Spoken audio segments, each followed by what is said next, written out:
Welcome to another deep dive. Oh, yeah. Today, we're going to be exploring two fascinating group meetings Okay. led by a spiritual teacher named Magdi, All right.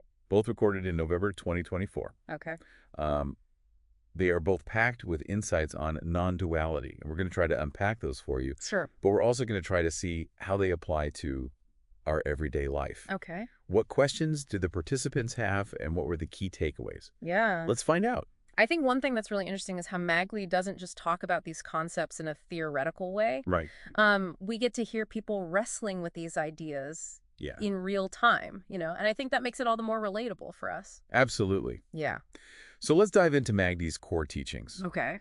The foundation seems to be this idea of non-duality. Yeah. Can you break that down for us? Yeah. Essentially, non-duality points to the idea that there is only one reality. Correct. A single unified existence. Hmm. And Magdi emphasizes that any sense of separation we feel from this reality is actually an illusion, Yeah.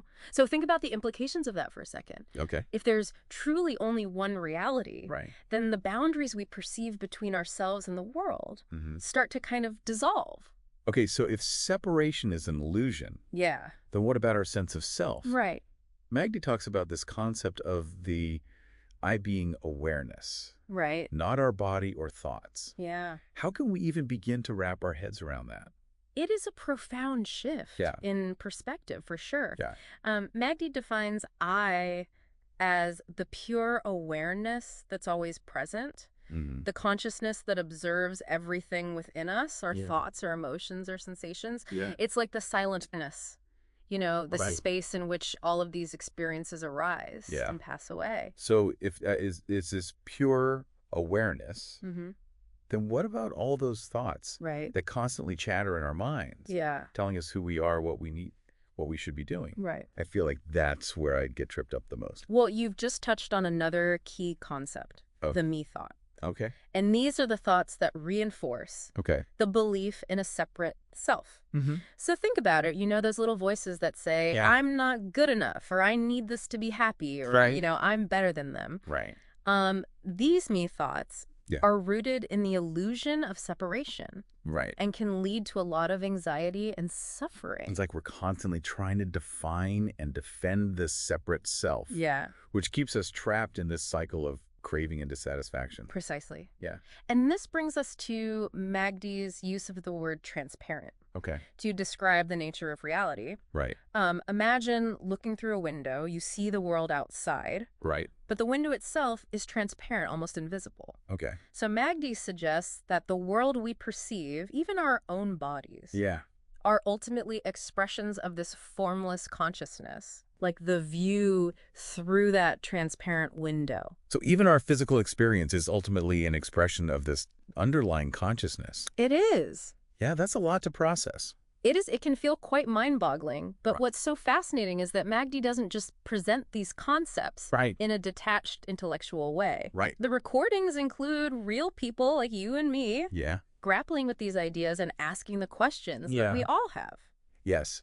And one of the things that struck me was how many of the participants' questions Yeah, revolved around the practicalities of living with this understanding. right. For example, Bob brings up the challenge of dealing with thoughts during meditation. Sure. I think we've all been there trying to quiet the mind only to be bombarded by Yeah. a relentless stream of thoughts. Mm. What's Magdi's take on that? So Magdi's response is incredibly insightful. Okay. And actually quite liberating. Instead of trying to control or eliminate thoughts, Right. which is a battle we're destined to lose, Magdi suggests shifting our focus to the awareness that's perceiving those thoughts. Okay. It's like noticing the space between the thoughts Yeah. rather than getting caught up in their content. So instead of fighting the waves, we become the vast ocean itself. Exactly. Yeah. And this shift in perspective can have a ripple effect on how we experience daily life. Mm-hmm. Another participant, Patrick, Right. asks about the role of compassion in all of this. That's a great question. Yeah. How does compassion fit into this framework of non-duality? Well, If we truly recognize that separation is an illusion Yeah. and that we are all interconnected, Yeah. then compassion becomes less of a choice Right. and more of a natural outcome. Okay. Think about it. Right. When you see yourself in everyone you encounter, Yeah. compassion just flows effortlessly. It's like those me thoughts actually block our capacity for compassion Yeah, because they create artificial barriers exactly. between ourselves and others. And this is where it starts to get really practical. Okay. Another participant, Lynn, Yeah. shares a very relatable story Yeah. about how those me patterns, as Uh-huh. Magdi calls them, Mm-hmm. can hijack our interactions with others. Oh, I'm all ears. I'm sure we can all relate to those moments when an old pattern Exactly. suddenly takes over, even when we thought we'd moved past it. Lynn describes being in a conversation Yeah. where a childhood pattern suddenly emerged, Okay. disrupting the flow Mm-hmm. and creating tension. Okay. What's so helpful about this example is that it shows how these concepts play Right. out in real-life situations. So it's not just about understanding these ideas intellectually, Right. but about noticing how they manifest in our daily lives. Exactly. And making conscious choices about how we respond. So did Magdi offer any guidance Yeah. on how to navigate these tricky me pattern moments? Yeah. Magdi's advice is simple yet profound. Observe those patterns without judgment and choose not to engage with them. Right. It's like recognizing that we have a choice Yeah. in how we respond, even when it feels like those old patterns have a life of their own. That's such a powerful reminder. Instead of getting swept away Yeah, by those old reactions, right. can pause, Yes. notice what's happening, and choose Yeah. a different path. Yes, It's about reclaiming our power, right? absolutely. Yeah. And what's so fascinating is how this theme of recognizing and disengaging from those me patterns Yeah. comes up again and again in the recordings. It's like Yeah. a golden thread Right. weaving through the entire conversation. It makes me wonder if recognizing those me thoughts is so crucial. Yeah. What happens when we start to identify with an idea of ourselves Right. that feels really positive, even spiritual? Mm-hmm. Does that create separation too? That's a great question, and it leads us to Sudha's experience, Okay. which is a perfect example of how even seemingly positive identities can create a sense of separation. Okay, let's talk about Sudha. What's her story? Well, Sudha shares that even though she understands her true nature as pure consciousness, Right. she still feels a strong sense of separation because she's deeply attached to the identity of a goddess. Interesting. It seems like she's hit a snag. Yeah.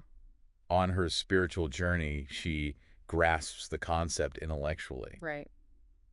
but something is still holding her back. Yeah. What happens next? So Magdi's advice to Sudha is incredibly insightful. Okay. It's not about rejecting or demonizing that identity, Okay. but about recognizing it as a construct, Right. a story we tell ourselves about who we are. Right. Magdi encourages her to drop the identity altogether Yeah. and simply remain as effortless presence. I can only imagine how challenging that must be. Yeah. It's like she's being asked to let go of a part of herself. Right. That feels really important, even empowering. Right. Did you resist this advice? She does acknowledge that it's a struggle to let go, which is something I think a lot of us can relate to. But what's important is that Magdi creates a safe space for her Right. to express her doubts and challenges. Right. There's no judgment, just gentle guidance and encouragement. It sounds like Magdi emphasizes that true freedom Yeah. comes from letting go of all identities, Mm-hmm. even those that seem positive or spiritual, Right. so that we can rest in that pure awareness that is our true nature. Exactly. And what's so powerful about these recordings Yeah. is that we get to witness how these teachings resonate with real people, Right. with all their complexities and struggles. Yeah. It makes the whole journey of spiritual exploration feel so much more relatable and attainable. I completely agree. Yeah. And it makes me wonder if letting go of those me thoughts and identities is key to experiencing this freedom. Mm-hmm. How do we deal with those feelings of inadequacy or guilt that can arise when we feel like we're not doing enough, Right. not giving enough back to the world? Yeah. That's a brilliant question. And it brings us to Brian's experience, Okay. which is a perfect segue into exploring how this sense of not enoughness Yeah. can actually be a manifestation of the illusion of separation itself. Okay, I'm hooked. Tell me more about Brian's dilemma. So Brian shares a feeling that many on a spiritual path might resonate with. Right. He feels like a thief because he receives so much from existence, Uh, but feels incapable of repaying it. hmm. It's like a constant feeling of indebtedness that Really? weighs heavily on his heart. I can totally relate to that feeling. Yeah. It's like a sense that we're constantly falling short, Right. that we're not worthy of all the good things in our lives. Exactly. And what's so fascinating is how Magdi dismantles this feeling Okay. by addressing the very root of the problem, Okay. the belief in a separate self. Okay, so how does the belief in a separate self create this feeling of thievery? Well, if we truly believe ourselves to be separate from the universe, Right. then it's natural to feel like everything we receive. Yeah. Is a gift that needs to be repaid. Right. We fall into a cycle of obligation and inadequacy Right. because we're constantly trying to earn our place in the world Yeah. to prove our worth. So it's not about what we're actually doing or not doing, Right. but about the underlying belief Exactly. creates this sense of lack. And Magdi uses a really beautiful analogy Okay. to illustrate this point. Okay. The love of a mother for her children. Mm-hmm. A mother doesn't expect her children to repay her love, right? Right. It just flows naturally and unconditionally. That's a perfect analogy. It reframes the whole idea of giving and receiving. Yes. Shifting the focus from obligation to pure, boundless love. Yeah. I'm curious, how did Brian respond to this perspective? Well, it's clear that Brian is deeply touched by Magdi's wisdom and compassion. Oh, right. You can almost hear a sense of relief in his voice Yeah. as he starts to grasp the profound implications of this teaching. It's like a weight has been lifted from his shoulders. Yeah. Allowing him to finally rest in the abundance of the present moment. Yes. And what's so remarkable is how Magdi doesn't just offer a theoretical explanation. Right. The conversation takes on a very personal and heartfelt quality, creating a space for genuine healing and transformation. It's like we're getting a glimpse into the power of these teachings Yeah. to not only expand our minds, Yeah. but also to touch our hearts and transform our lives. Exactly. And as we delve further into the second recording, Okay. you'll see how these themes of self-inquiry, Yeah. compassion, and the dismantling of those me thoughts continue to unfold All right. in even more profound and practical ways. Okay.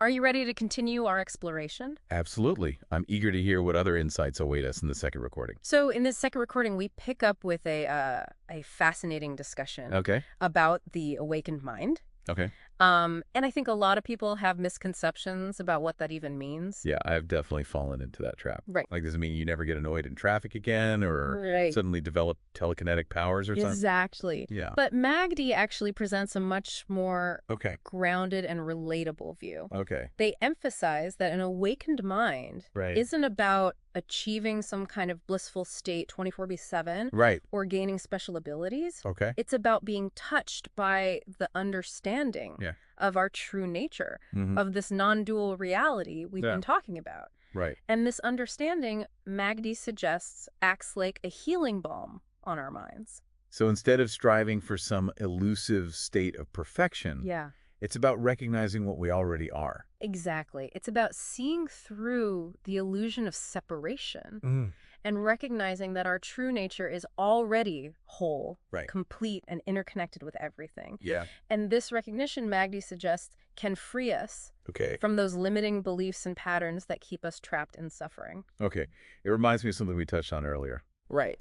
The idea of disengaging from those me thoughts? Yeah, Is that what Magdi is pointing to here? absolutely. Okay. Magdi emphasizes that an awakened mind Mm-hmm. isn't about erasing thoughts or emotions altogether, Right. but about recognizing them as simply arising and passing phenomena, Okay. like clouds in the sky. Right. We become more like the observer, Right. the silent witness, rather than getting caught up in the storm Mm-hmm. of our thoughts and feelings. So instead of being tossed around by the waves, Yeah. we become the vast ocean itself. It's a powerful image, isn't it? I love that analogy. Yeah. And Magdi actually uses a similar analogy. Okay. In this recording, the image of a screen, Okay. and the image is projected onto it. Okay. They suggest that the mind is like a screen, Right. and our thoughts, feelings, and perceptions are like images flashing across it. Right. But the screen itself, the pure awareness, Okay. remains untouched, Sure. unaffected by the content it displays. That makes so much sense. It's like realizing that we are not our thoughts. Right. that there's a deeper dimension Yeah. to our being that's always present, always observing. Yes, and this is where the idea of being the beholder comes in. Right. We are not the fleeting images, Okay. but that which perceives them, that which is aware of them. Right. This shift in perspective can be incredibly freeing Yeah. because it allows us to create some distance Right. between ourselves and those me thoughts that can cause so much suffering. Yeah. I'm starting to see how this all ties together. Right. Recognizing our true nature as awareness, disengaging from those me thoughts, becoming the observer, it's all pointing to the same underlying truth. Exactly. And what's so fascinating is how Magdi brings these seemingly abstract concepts down to earth, making them relevant to our everyday lives. For example, Mercy, one of the participants, brings up the concept of the beloved. Okay. Something we touched on briefly in the first recording. Oh, yes, I remember Magdi using that term. Yeah. It sounded so poetic and mysterious. Right. What did Mercy want to know about the beloved? Well, Mercy was curious about how to cultivate a deeper connection with this beloved. Right. Assuming it was some external entity or force. It's easy to fall into that trap, right? Absolutely. To think that enlightenment or spiritual fulfillment is something outside of ourselves that we need to attain or acquire. But Magdi's response is so clarifying. Okay. They emphasize that the beloved isn't some distant entity or goal to achieve, but a profound experience of unification, of merging with love and truth that's already present within us. So it's not about seeking love outside of ourselves, but about recognizing that love is our very essence. Beautifully put. Our true nature. And Magdi suggests that our yearning for this experience, our love for truth, is actually a compass guiding us back to our true home, back to this state of unification.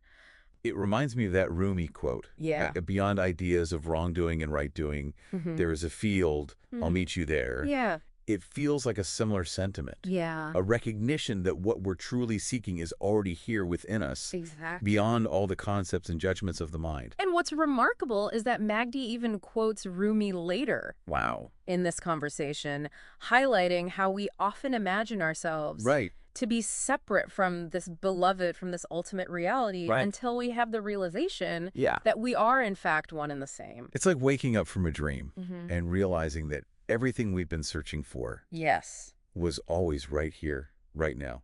It is. It's a profound shift in perspective, to say the least. It is, and it brings up a lot of questions, especially when we start to consider the complexities of human experience, like suffering and the challenges of daily life. Yeah, that's where I get tripped up sometimes. If we're all one, if our true nature is love and peace, then why is there so much suffering in the world? It's a question that many of us grapple with, and it's something that Diane, one of the participants, brings up in this recording. She's particularly struggling with anxiety and questions the role of prayer in the context of non-duality. Yeah, that's a tough one. Right. If there's no separation, then who are we praying to? Yeah. Does prayer even make sense in this framework? It's a fascinating inquiry. Yeah. And I love how Magdi approaches it. Okay. Instead of dismissing prayer altogether or getting caught up in theological debates, Magdi acknowledges that any form of prayer that brings relief, that helps us calm the system, can be a valuable tool. So it's not about adhering to a specific dogma or belief system, but about finding what genuinely helps us connect with a sense of peace, presence, or something greater than ourselves. And what's so beautiful about this conversation is that Diane shares a very personal experience of how she found solace in speaking her feelings into an empty room, almost like a form of cathartic prayer. That's a really powerful image. Yes. It's like creating her own sacred space for emotional release and connection. Yes. And what's remarkable is how Magdi doesn't invalidate that experience or try to fit it into a preconceived box. They simply listen with empathy and acknowledge the healing power of Diane's practice. It speaks to a deep respect for individual journeys and an understanding that there are many paths to realizing this truth. Absolutely. And this open-heartedness really shines through in the conversation with Suda, who circles back to her earlier dilemma about letting go of her goddess identity. Oh, yes, I remember her struggle. Right. It felt like she was caught between the intellectual understanding of non-duality and the allure of that particular identity. Yeah. What happens next in their exchange? Well, Suda reiterates her dilemma, emphasizing that even though she deeply understands non-duality, she still feels a strong pull towards that goddess archetype. It's like she recognizes that it's an obstacle to fully realizing her true nature, but she's not quite ready to let go. Exactly. And Magdi once again encourages her to simply drop the identity and rest in that effortless presence. Right. But this time, Suda pushes back a bit. Oh, interesting. Yeah. How does she challenge Magdi's advice? She questions whether resisting this identity goes against the principle of non-resistance, which is a core tenet of many spiritual traditions. That's a really insightful question. Yeah. It highlights the nuances of these teachings and how they can sometimes feel paradoxical. Yeah. How does Magdi address this apparent contradiction? Magdi clarifies that it's not about blindly accepting every thought or feeling that arises.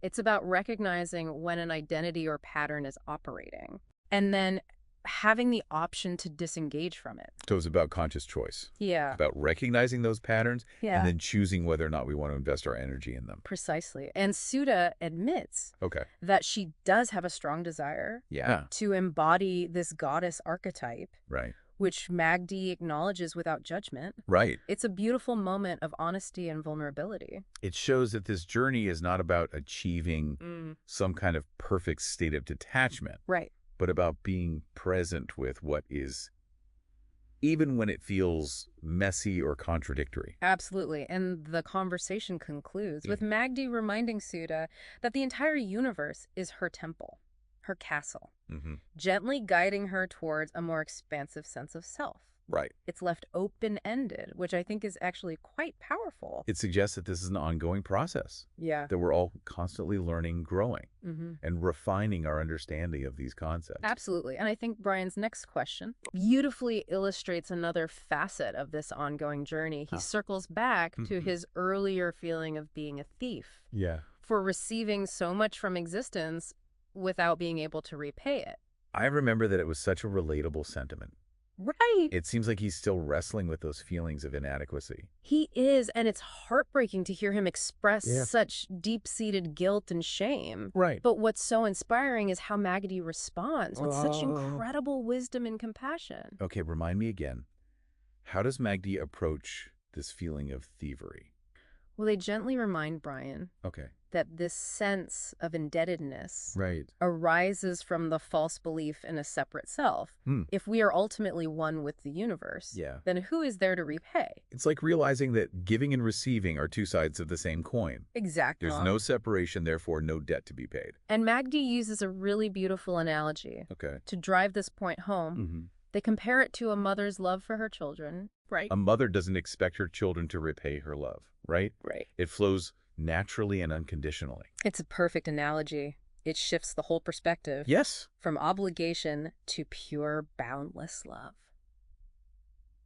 What? How did Brian react to this reminder? You can hear the shift in his energy as he starts to grasp the truth of these words. Right. It's like a weight has been lifted and he's finally able to relax into the abundance of the present moment. It's a beautiful reminder that we don't need to earn our place in the universe. Right. That we are already inherently worthy of love, joy. Yes. And all the good things life has to offer. And what's so powerful about these recordings is that we get to witness how these teachings can transform not just our intellectual understanding, but also our lived experience. Yeah. We see real people grappling with real challenges, and we see how Magdi's guidance helps them find greater peace, freedom, and connection. It's incredibly inspiring. And it makes me wonder, if this sense of separation is the root of so much suffering, how do we start to cultivate this feeling of oneness in our everyday lives? It feels like such an abstract concept sometimes.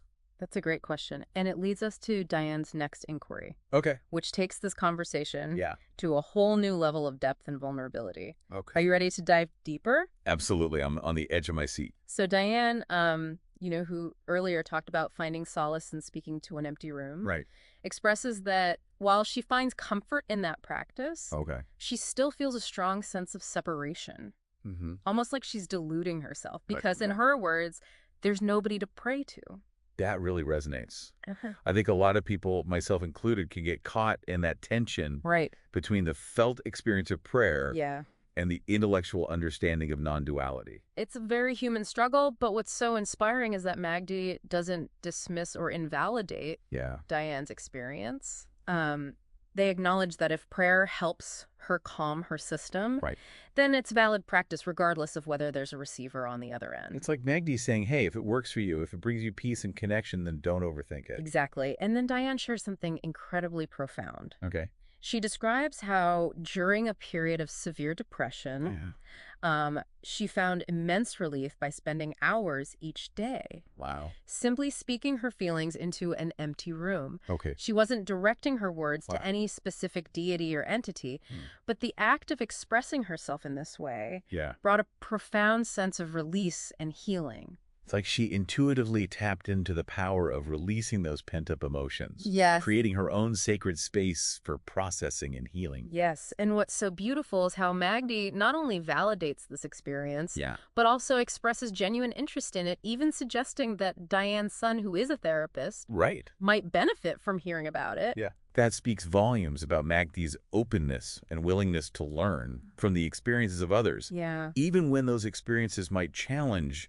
conventional spiritual paradigms. Absolutely. And this exchange leads to a truly powerful statement from Magdi, who says, it's interesting how some psychological stress can somehow have a function in awakening in us a sense of presence. Wow, that's a profound insight. It suggests that even our darkest moments, our struggles with anxiety, depression, or emotional pain, can contain the seeds of awakening. Exactly. It's like the pressure of those experiences can crack open the shell of our ego, allowing us to glimpse the deeper truth that lies within. And this realization sets the stage for Sudha's return to the conversation as she grapples with the persistence of her goddess identity. I'm curious to hear how this unfolds. She's been so back and forth with this.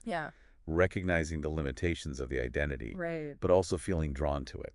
Well, she reiterates her dilemma, emphasizing that despite her deep understanding of non-duality, she still feels a strong attachment to this particular identity. It's like she's saying, I get it, but I'm not quite there yet. That's so honest and relatable. It highlights how this journey is not a linear progression, but a spiral of insights and challenges. Absolutely. And Magdi once again encourages her to simply drop the identity, to rest in that effortless presence. That is her true nature. But this time Sudha pushes back a bit. Exactly. She questions whether resisting this identity goes against the principle of non-resistance. It's like she's caught in a paradox. And this is where the conversation gets really nuanced and insightful. Maggie clarifies that it's not about blindly accepting every thought or feeling that arises. It's about recognizing when an identity or pattern is operating and having the option to disengage from it. So it's about conscious choice, about becoming aware of those patterns. And then choosing whether or not we want to feed them with our attention and energy. Precisely. And Sudha admits that she does have a strong desire to embody this goddess archetype, which Magdi acknowledges without judgment. It's a beautiful moment of honesty and self-awareness. It shows that this journey is not about achieving some kind of perfect state of detachment, but about being present with what is. Even when it feels messy or contradictory. Absolutely. And the conversation concludes with Magdi reminding Sudha that the entire universe is her temple, her castle. Gently guiding her towards a more expansive sense of self. It's a beautiful reminder that true freedom lies in transcending the limitations of any specific identity and resting in the vastness of our true nature. It feels like Sudha might not be fully there yet, but she's definitely on the right track. I agree. And, this whole conversation about identities makes me think about those feelings of not being good enough, not doing enough, which Brian brought up earlier. It's almost like those feelings are also a form of identity. Right. A story we tell ourselves that keeps us trapped in a cycle of self-doubt and inadequacy. Oh, that's such a powerful connection. Yes. It's like those feelings of not enoughness are also rooted in this belief in a separate self, a self that needs to constantly prove its worth. Exactly. And this brings us back to Brian, who returns with a question that speaks to a very common human experience. Okay. The feeling of emptiness or lack that can arise even when we have everything we think we need. Yeah. He shares that he often feels like there's a void within him that can never be filled. I think we've all felt that at some point, right? Right. That sense that something is missing, even when we have all the external trappings of success or happiness. Yeah. It's a really unsettling feeling. It is, and it's something that Magdi addresses with incredible sensitivity and insight. Yeah. They point out that this feeling of emptiness is often a result of seeking fulfillment in external things, in possessions, achievements, or relationships. So it's like we're looking for happiness in all the wrong places. Exactly. We're trying to fill a hole that can only be filled by recognizing the fullness that already exists within us, the wholeness of our true nature. It's like that saying, wherever you go, there you are. Right. We can't escape ourselves, so we might as well embrace the truth of who we are. Beautifully put. And Magdi encourages Brian to explore this feeling of emptiness. Okay. To see it not as a problem to be solved, but as an opportunity to discover the truth of his being. Okay. They suggest that by simply being present with that feeling, right, without trying to fix it or push it away, right, he might start to see through the illusion that's creating it. It's like turning towards the darkness instead of running away from it. Yeah. That takes a lot of courage and trust. It does, and this leads to a really interesting discussion about the nature of desire. Okay. Helen, one of the participants, asks whether the pursuit of enlightenment, the desire to awaken, is actually a form of me thought. Right. That perpetuates the illusion of separation. Ooh, that's a mind bender. It seems paradoxical, right? Yeah. We're striving for liberation. Yeah. But maybe that striving itself is part of the problem.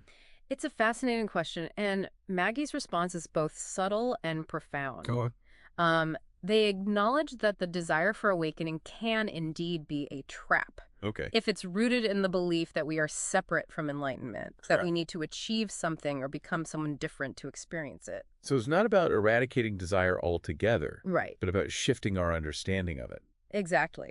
Maggie suggests that true awakening is not about eliminating desire, but about aligning our desires with the truth of our being. It's about recognizing that we are already whole, complete, and interconnected with everything, and then allowing our actions and aspirations to flow from that understanding. It's like that Zen saying, before enlightenment, chop wood, carry water. I love that. After enlightenment, chop wood, carry water. Yeah. It's not about changing what we do, but about changing the energy and intention behind our actions.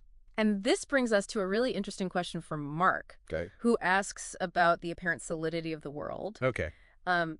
He's struggling to reconcile the understanding that everything is ultimately consciousness, with the fact that the world feels so real, so tangible. Yeah, that's a question that has puzzled philosophers and spiritual seekers for centuries. If everything is consciousness, then why do we experience the world as separate and solid? It's a great question, and Magdi offers a really helpful perspective.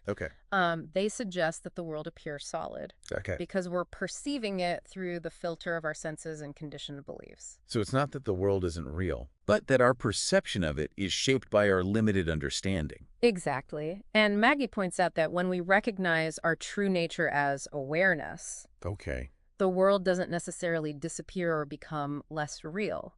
Instead, we start to perceive its true nature as an expression of that very consciousness. It's like realizing that the movie we're watching is ultimately being projected. By our own minds, the images on the screen are real. But they're not separate from the projector that's creating them. That's a brilliant analogy, and this shift in perspective can be profoundly liberating because we're no longer bound by the limitations of the perceived world. We recognize that we are not separate from the vastness and wonder of existence. And that realization can bring a deep sense of peace and freedom. It's like we've been given a new set of eyes. A new way of seeing the world that's infused with wonder, awe, and a sense of interconnectedness. Beautifully put. And this brings us to a really poignant question from Frankie, who asks about the role of suffering in the context of non-duality. Yeah. If we are all one, then why is there so much pain and suffering in the world? That's a question that I think we all wrestle with at some point. Right. It can feel really disheartening to acknowledge the suffering that exists. Right. Especially when we're trying to embrace this idea of oneness and interconnectedness. It's a challenging question for sure, and Magda's response is both compassionate and insightful. Okay. They acknowledge that suffering is a real experience, Right. but suggest that it arises from our misidentification with the limited self, with those me thoughts that create a sense of separation and lack. So it's not that suffering is an illusion, but that our perception of it is distorted by our belief in a separate self. And Maggie points out that when we recognize our true nature as that unified consciousness, Right. suffering doesn't necessarily disappear, Right. but our relationship to it changes. Yeah. We no longer feel personally victimized by it. And we can respond with greater wisdom and compassion, both to ourselves and to others who are suffering. It's like we become more like the shore, able to witness the waves of suffering. Yeah. Without being swept away by them. We can offer support and comfort to those who are struggling, knowing that we are all in this together. Beautifully put. And this brings us to the final question of the recording. Okay. From Canal, who asks about the possibility of experiencing lasting peace and happiness in a world that often feels chaotic and unpredictable. That's the million-dollar question, isn't it? Right. Can we truly find lasting peace amidst the storms of life? It's a question we all long to have answered. Yeah. And Magdi's response is both empowering and reassuring. Okay. They suggest that lasting peace and happiness are not dependent on external circumstances, Okay. but on our understanding of our true nature. So it's not about changing the world, but about changing our perception of it. Exactly. And Magdi reminds us that our true nature is that very peace and happiness we seek. It's not something we need to acquire or achieve. It's our inherent essence, always present, always available, regardless of what's happening around us. It's like realizing that the kingdom we've been searching for has been within us all along. Beautifully said. And the recording concludes with Magdi encouraging the participants to live from this understanding, to embody this truth in their daily lives. It's a powerful call to action, a reminder that these teachings are not just intellectual concepts to be pondered, but lived experiences to be embraced and embodied. Absolutely. And as we reflect on these two recordings, what stands out to you? Honestly, what strikes me most is the way Magdi weaves together profound spiritual teachings with practical guidance for navigating the challenges of daily life. Right. It's not about escaping the world, but about transforming our relationship to it. I couldn't agree more. And what's so remarkable is how Magdi empowers the participants to become active explorers of their own consciousness. Right. To discover this truth for themselves. They're not being told what to believe, but invited to inquire, to question, to experience, and to ultimately awaken to the truth that's always been present within them. It's like Magdi is holding up a mirror reflecting back to us our own inherent wisdom and potential. Beautifully put. And this leads me to a final thought-provoking question for you to ponder. How might understanding the concept of me thoughts help you navigate the complexities of your own life, especially in challenging situations or relationships? That's a great one. It's like a challenge to take these teachings off the meditation cushion and into the real world. I love it. I think so. Thanks for joining me on this deep dive into the world of Magdi. My pleasure. Until next time, keep exploring, keep questioning, and keep unveiling the truth that lies within Veen.